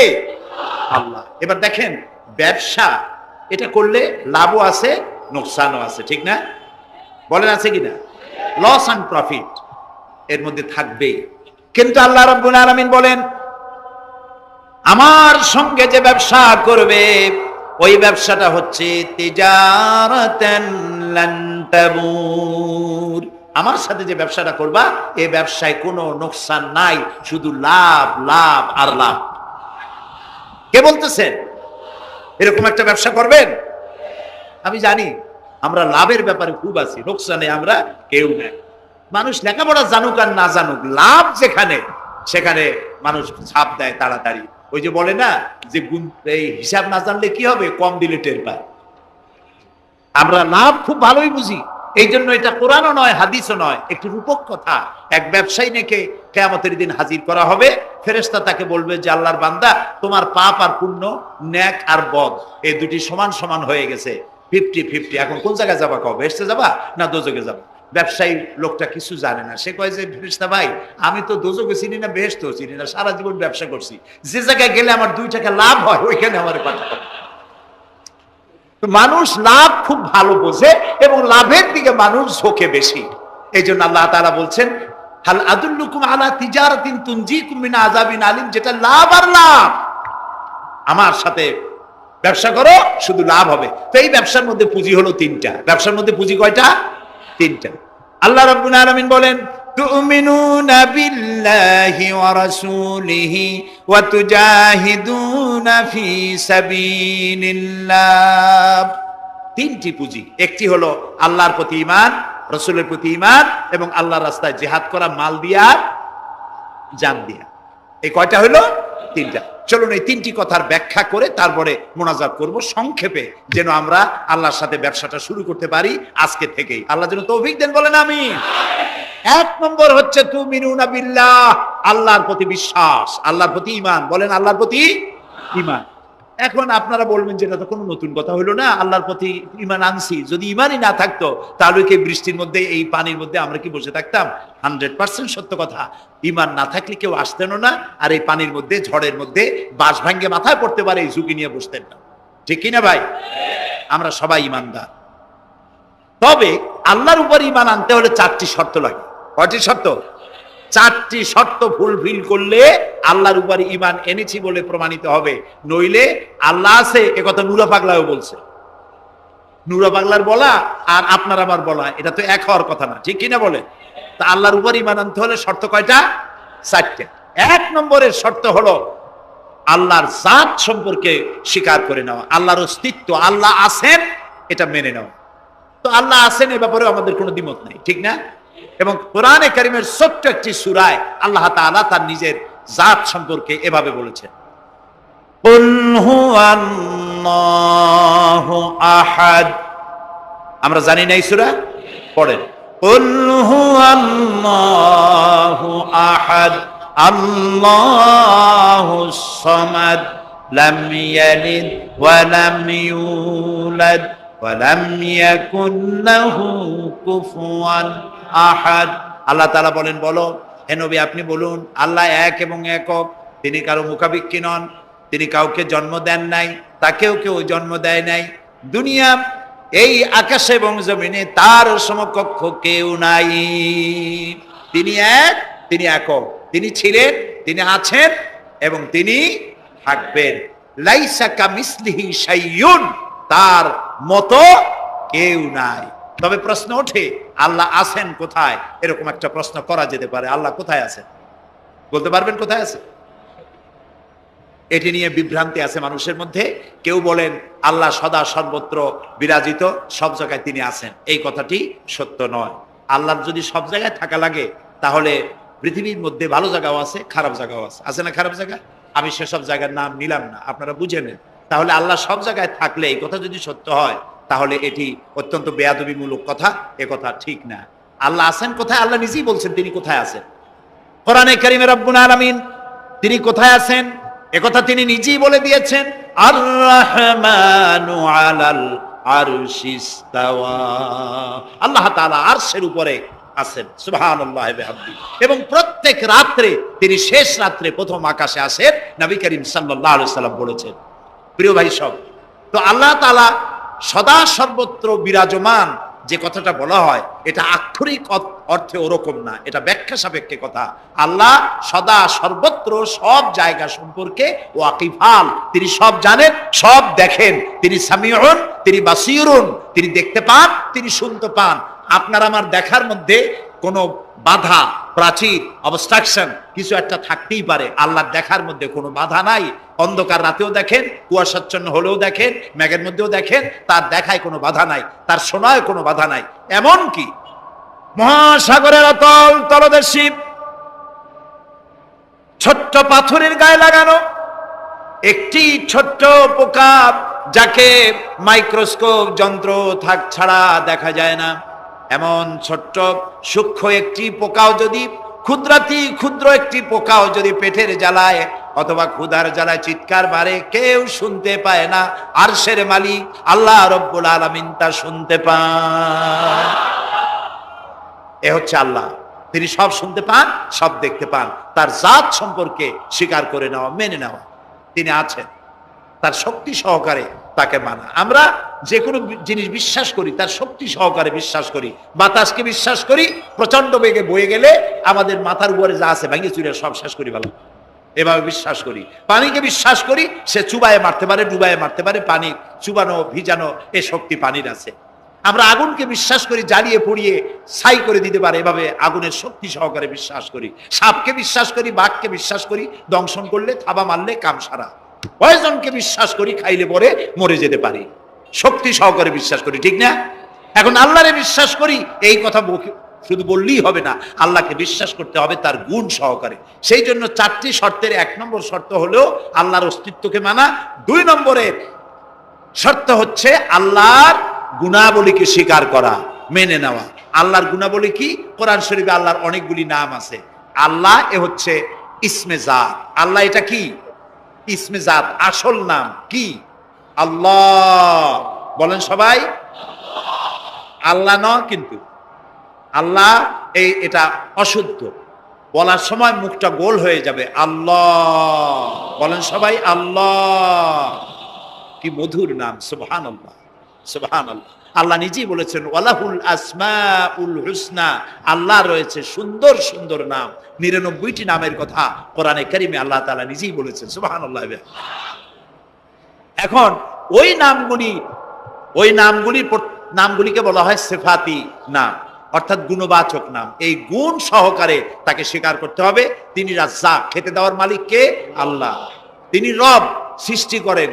তিনি খালেক, তিনি স্রষ্টা। তিনি রব, তিনি প্রতিপালনকারী। তিনি রহমান, তিনি দয়ালু। তিনি রহিম, তিনি রহমান, তিনি দাতা। রহিম, তিনি দয়ালু। অর্থাৎ প্রত্যেকটা নামের এক একটা শব্দ অর্থ আছে, এবং সেই অর্থ সহকারে বিশ্বাস করতে হবে তাকে। এই বিশ্বাস যদি আমরা করতে পারি, তাহলে শিরক থেকে আমরা বাঁচতে পারবো। সুবহানাল্লাহ বলেন।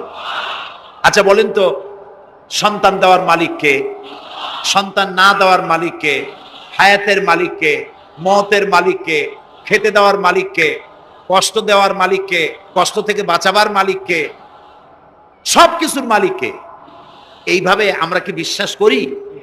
না, সবাই করি না। যারা বলেছেন আমিও বিশ্বাস করি, হ্যাঁ বিশ্বাস আমাদের থাকতে পারে, কিন্তু অনেক লোক আছে এভাবে বিশ্বাস করে না বলেই বিবাহ করেছে, সন্তান হয় না। তখন শাহ আলী বাগদাদি রহমতুল্লাহ আলাইহির মাজারে গিয়া, সেখানে বসে তার ওই মাজারের কাছে গিয়ে চাইলো, আমারে সন্তান দাও, খাজা বাবার সন্তান দাও। অথবা হাইকোর্টের মাজারে বৃহস্পতিবার দিন গিয়ে ভিড় করলো, বাবা সন্তান দাও, অথবা মামলায় পড়েছি বাঁচায় দাও, পরীক্ষা দেবে ছেলে পাশ করায় দাও, ইত্যাদি। বলেন এরকম? বলে না? জায়েজ নাই, একদম জায়েজ নাই। কাকে বলতে হবে? আল্লাহর নবী বলেছেন ওয়াইদা সাআলতা ফাসআলিল্লাহ, কিছু বলতে চাইলে আল্লাহরে বলো। ওয়াইদা সাআলতা ফাসআলিল ওয়াইদা ইসতাআনতা ফাসতাইন বিল্লাহ, সাহায্য যদি চাও আল্লাহর কাছে সাহায্য চাও। আমরা সূরা ফাতিহার ভিতরে প্রত্যেক নামাজের প্রতি রাকাতি বলি ইয়্যাকা না'বুদু ওয়া ইয়্যাকা নাস্তাঈন, আল্লাহ তাআলা একমাত্র তোমার ইবাদত করি আর একমাত্র তোমারই কাছে সাহায্য কামনা করি। হযরত ইব্রাহিম আলাইহিস সালাম আমাদের জাতির পিতা। একটু আগে আমরা বলছি না সবাই, ইব্রাহিম আলাইহিস সালামকে আগুনে, এটারে এদিক ফিরিয়ে দিল কে? ইব্রাহিম আলাইহিস সালামকে আগুনে যখন ফেলে দেওয়া হচ্ছিল, তখন হযরত জিবরাইল এসে বলছিলেন আমার কাছে সাহায্য চাও ইব্রাহিম, আমি তোমারে আগুন দিয়ে বাঁচায় দেব। এই যে ইব্রাহিম আলাইহিস সালামের কাছে তাকে সাহায্য দেওয়ার জন্য বলা হলো, এটা কি ঘোরাঘুরি করে? এই মাইকের হর্ন ঘুরান কেন? যেমন ছিল ওইদিকে দিয়ে দেন, আমারে শোনায় তো লাভ নাই। প্রিয় ভাই সব, ইব্রাহিম আলাইহিস সালামকে জিবরাইল বললেন আমার কাছে সাহায্য চাও। ইব্রাহিম আলাইহিস সালাম সাহায্য চাইছিলেন? বলেন চাইছিলেন? হযরত ইব্রাহিম বলেছেন জিবরাইল